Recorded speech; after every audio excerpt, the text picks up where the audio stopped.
आकाशवाणी भोपाल से प्रस्तुत है शिवपुरी जिले की चिट्ठी। आलेख रंजीत गुप्ता। वाचन स्वर दीपा सिंह। शिवपुरी जिले में भगवान राम की प्राण प्रतिष्ठा के बाद लोगों में उत्साह का माहौल देखा गया। कई जगह भगवान राम का चल समारोह निकाला गया। इस दौरान केंद्रीय मंत्री ज्योतिरादित्य सिंधिया हनुमान मंदिर पर आयोजित कार्यक्रम में शामिल हुए और यहां पर लाइव स्ट्रीम के माध्यम से पूरा कार्यक्रम देखा। इस दौरान लोगों ने जोर शोर से भगवान जय श्री राम के नारे लगाए। शिवपुरी शहर के विभिन्न स्थानों पर भंडारे और भजन कीर्तन सहित अन्य कार्यक्रम आयोजित किए गए। यहां पर भक्तिभाव में लोगों ने भंडारे भी आयोजित किए। इसके अलावा लोगों में दिवाली जैसा उत्सवी माहौल देखा गया। लोगों ने घरों पर लाइटिंग की। देर शाम को कई मंदिरों पर आतिशबाजी के कार्यक्रम रखे गए। इस दौरान भजन कीर्तन सहित धार्मिक कार्यक्रम भी आयोजित किए गए। केंद्रीय मंत्री ज्योतिरादित्य सिंधिया ने अपने शिवपुरी प्रवास के दौरान विकसित भारत संकल्प यात्रा के अलावा और भी कई कार्यक्रमों में भाग लिया। इस दौरान शिवपुरी में केंद्रीय मंत्री ने विकसित भारत संकल्प यात्रा में भी भाग लिया। माधव चौक चौराहे के नजदीक विकसित भारत संकल्प यात्रा के माध्यम से केंद्र सरकार की योजनाओं के बारे में जानकारी दी गई।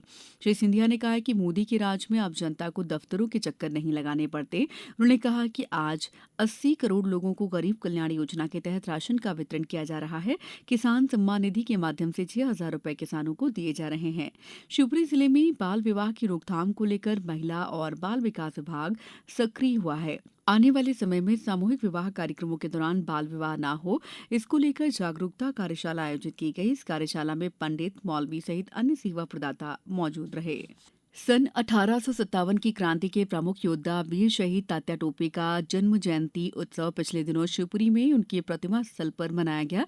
इस दौरान गुना शिवपुरी संसदीय क्षेत्र के सांसद केपी यादव सहित अन्य गणमान्य नागरिकों ने सुमन अर्पित किए। इस मौके पर शहीद तात्या टोपे को उनके जन्म उत्सव पर याद करते हुए गार्ड ऑफ ऑनर भी दिया गया। शिवपुरी में स्वामी विवेकानंद के जन्मदिन राष्ट्रीय युवा दिवस के रूप में मनाया गया। इस दौरान जिले में भी सामूहिक सूर्य नमस्कार और प्राणायाम के कार्यक्रम आयोजित किए गए। जिला मुख्यालय पर सामूहिक सूर्य नमस्कार शासकीय उत्कृष्ट स्कूल क्रमांक 1 में आयोजित किया गया। राष्ट्रीय गीत वंदे मातरम और मध्य प्रदेश गान का सामूहिक गान हुआ। मुख्यमंत्री डॉक्टर मोहन यादव का संदेश सुनाया गया और सूर्य नमस्कार तथा प्राणायाम किया गया। इस दौरान जिला पंचायत अध्यक्ष नेहा यादव, कलेक्टर रविन्द्र कुमार चौधरी सहित जनप्रतिनिधिगण और अन्य अधिकारी, स्कूल के शिक्षक और छात्र छात्राओं ने इसमें भाग लिया। शिवपुरी जिले में आबकारी विभाग द्वारा अवैध शराब माफियाओं के खिलाफ लगातार कार्रवाई की जा रही है। इसी क्रम में पिछले दिनों अवैध मदिरा निर्माण, विक्रय, परिवहन की रोकथाम के लिए जिला आबकारी अधिकारी के नेतृत्व में गठित टीम द्वारा कोलार क्षेत्र में कंजरों के डेरों पर छापामार कार्रवाई कर यहां पर 35 लीटर हाथ भट्टी मदिरा जब्त की गई और 25 लीटर लहान मौके पर नष्ट किया गया। शिवपुरी जिले के नरवर में पिछले दिनों शिक्षित बेरोजगार युवाओं को रोजगार प्रदान करने के लिए सुरक्षा जवान भर्ती कैंप आयोजित किया गया। नरवर में 158 युवाओं के द्वारा पंजीयन कराया गया, जिसमें 31 युवाओं का सिलेक्शन किया गया। शिवपुरी ग्रामीण बैंक समाज सेवा समिति द्वारा पिछले दिनों दिव्यांग बच्चों और जरूरतमंद बच्चों के बीच पहुंचकर मकर संक्रांति का पर्व मनाया गया। इस बीच जहां पर बच्चों को नवीन परिधान, खिलौने, लड्डू सहित अन्य वस्तुएं भी वितरित की गईं। यहां पर बच्चों को खिचड़ी और मंगोड़े भी खिलाए गए। इस मौके पर ग्रामीण बैंक समाज सेवा समिति के सदस्यगण और अन्य समाजसेवी संस्थाओं से जुड़े प्रतिनिधि मौजूद रहे।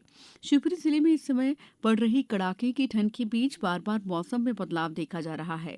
इसको लेकर कृषि विज्ञान केंद्र और कृषि विभाग के अधिकारियों ने किसानों को अपनी फसलों को लेकर आवश्यक सलाह दी है। कृषि विज्ञान केंद्र के वरिष्ठ वैज्ञानिक डॉक्टर M.K. भार्गव ने बताया कि इस समय बार बार मौसम परिवर्तित हो रहा है, ठंड का दौर जारी, इसके अलावा कोहरा और धुंध छाई हुई है। इससे फसलों का किस तरह से बचाव किया जाए, इसके बारे में पूरी जानकारी किसानों को दी जा रही है। जिले की चिट्ठी समाप्त हुई।